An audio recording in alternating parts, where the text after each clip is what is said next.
All right, y'all, so let's go over the ingredients. You're gonna need yellow mustard, mayonnaise, Worcestershire sauce. I'm using 12 ounces of pink salmon, boneless and skinless. You can use whatever type of salmon you want, but if you do use the ones with the bones, please sift through the bones. Do not leave those in. You're gonna need some crackers, Slappy Mama Creole seasoning, Old Bay seasoning, onion powder, garlic powder, black pepper, parsley, an egg, half of a sweet onion, half of a green bell pepper, and I got some crackers. You see that? You see that? You see that? Don't ask me for the damn ingredient list. Now come on.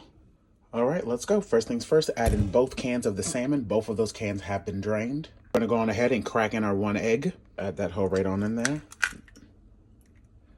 We're gonna crush up this half sleeve of crackers. We're gonna add in all of these. Crush them up as fine as you possibly can using a mallet, your hands, whatever you got. Just make sure they're nice and fine. Go on ahead and add in your Ritz crackers.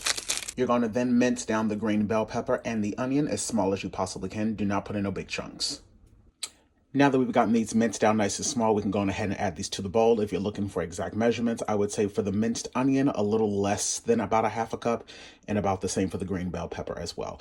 Add all of that directly to the bowl. Add in a few dashes of the Worcestershire sauce, a few dashes, not too many. Add in roughly about a teaspoon or so of mustard. That's just enough. I'm going to add in 2 heaping tablespoons of mayonnaise. I'm going to add in 2 heaping tablespoons. I might add more if I need it. That's actually going to be just enough. So that was only 2 heaping tablespoons of mayonnaise. Crushed black peppercorn to taste. 1 teaspoon of onion powder. 1/4 teaspoon of garlic powder. 1 tablespoon of parsley. A half a tablespoon of Old Bay. And 1 teaspoon of the Creole seasoning. Give all of that a good mix. Mix everything together thoroughly, honey.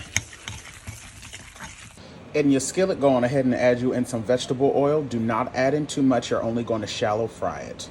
So it's just about that much, probably no more than about a half a cup.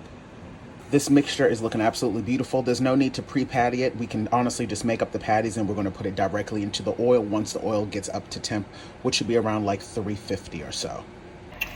I'm gonna show you guys about how big I like to make mine. Now, you can eat salmon cakes by themselves. Some people like to eat them at breakfast. That's a very southern thing. Breakfast with fried potatoes and onions and some baked beans. Baby, with a fried egg. Don't play with me. You can eat it on a sandwich on potato roll with lettuce, tomato, a few pieces of bacon, make you like a salmon cake BLT. But this is about how nice and thick I like to make mine. And as you can see, it holds up beautifully. So I'm gonna go ahead and put this bad boy in the oil. Make sure that you do not overcrowd your pan, so I'm likely only going to put roughly about 3 of them in the oil at a time. Just like so. And also, I've often been told or have heard that people have difficulty cooking salmon cakes because they break apart. Number one, you probably have them a little bit too loose going into the oil, but also you need to allow them to fully cook on one side for roughly 2 or 3 minutes before you flip it so that it does not fall apart. Because once you flip it, you're only going to have to cook it for an additional maybe 2 minutes or so. Total cook time for these things is no more than 5 minutes max.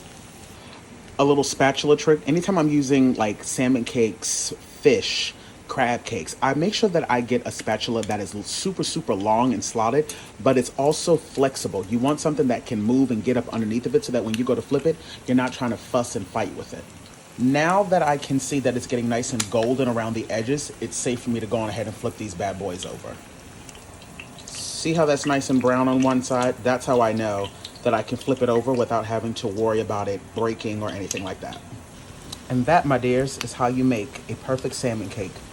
Nice and crispy, shallow fry, not too many ingredients, takes less than 5 minutes to cook. Super simple, but super delicious. Now I'm gonna take this out of the oil. I'm gonna transfer this over to a paper towel just to soak up some of that extra oil. I'm gonna repeat the process. Because my God, follow my directions to a T. I mean, to a T. And I promise you, you'll never need to make salmon cakes ever again a different way. You're welcome.